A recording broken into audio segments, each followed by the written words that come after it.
আসসালামু আলাইকুম ওয়া রাহমাতুল্লাহি ওয়া বারাকাতুহু। আজকে আমরা কবর জিয়ারত করার সুন্নাহ তরিকা নিয়ে আলোচনা করব। কবর জিয়ারত করার সুন্নাহ তরিকা হলো, কবর জিয়ারতকারী মৃত ব্যক্তির পায়ের দিক থেকে পশ্চিম পার্শ্বে দাঁড়াবে।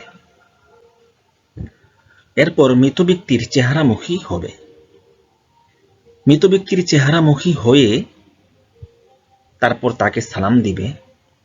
যদি এভাবে দাঁড়ানো যদি সম্ভব না হয়, অর্থাৎ মাইয়েতের পায়ের দিক থেকে পশ্চিম পার্শ্বে দাঁড়ানো যদি এভাবে সম্ভব না হয়, তাহলে যেভাবে দাঁড়ানো সম্ভব, যে পার্শ্বে দাঁড়ানো সম্ভব সে পার্শ্বে দাঁড়াবে। এরপরে সে সালাম দিবে। সালাম হলো, আসসালামু আলাইকুম ইয়া আহলাল কবর, ইয়াগফিরুল্লাহু লানা ওয়া লাকুম, আনতুম সালাফুনা ওয়া নাহনু বিল আসার। সালামের অর্থ হলো, হে কবরবাসী, তোমাদের প্রতি শান্তি বর্ষিত হোক। আল্লাহ তাআলা তোমাদের ও আমাদেরকে ক্ষমা করুন। তোমরা আমাদের পূর্ববর্তী আর আমরা তোমাদের পরবর্তী। হাদিসের মধ্যে এসেছে, তিরমিজির হাদিস 1053 নম্বর হাদিস।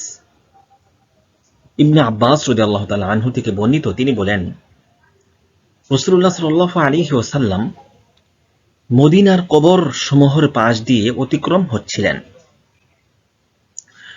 তখন তিনি তার চেহারা মোবারককে কবরবাসীর দিকে করে তাদের উদ্দেশ্যে এভাবে সালাম দিলেন, অর্থাৎ বললেন, আসসালামু আলাইকুম ইয়া আহলাল কবর, ইয়াগফিরুল্লাহু লানা ওয়া লাকুম, আনতুম সালাফুনা ওয়া নাহনু বিল আসার।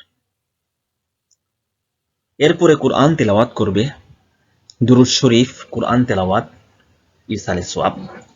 কুরআন তেলাওয়াত করার ক্ষেত্রে যে সমস্ত আয়াত, যে সমস্ত সূরার ক্ষেত্রে বিশিষ্ট ফজিলত বর্ণিত হয়েছে, সে সমস্ত আয়াত বা সূরা তেলাওয়াত করার চেষ্টা করবে। এরপর হাত তুলে অথবা হাত তোলা ছাড়া উভয়ভাবেই দোয়া করতে পারবে।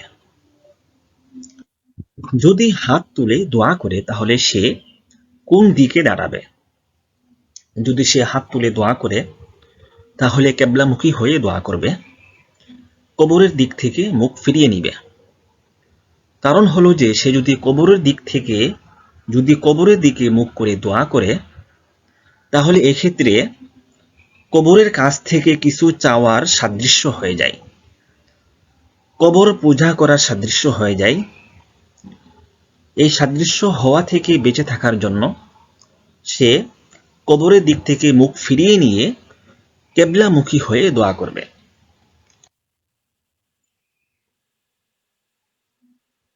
ইবনে মাসউদ রাদিয়াল্লাহু তাআলা আনহুর হাদিসের মধ্যে ইবনে মাসউদ রাদিয়াল্লাহু তাআলা আনহু বলেন যে, আমি রাসূলুল্লাহ সাল্লাল্লাহু আলাইহি ওয়াসাল্লামকে আব্দুল্লাহ জিন্নাজদাইন এর কবর দিতে আমি দেখেছি। সেই হাদিসের মধ্যে আছে যে, রাসূলুল্লাহ সাল্লাল্লাহু আলাইহি ওয়াসাল্লাম যখন তার দাফন কর্ম থেকে ফারেগ হলেন, তখন তিনি কিবলাকে সামনে নিলেন এবং তিনি তার দুনো হাতকে উঁচু করলেন। তিনি তার দুনো হাতকে উঁচু করে তার জন্য দোয়া করলেন। এই হাদিসটিকে আবু আওয়ানা তার সহিহ গ্রন্থের মধ্যে নিয়ে এসেছেন।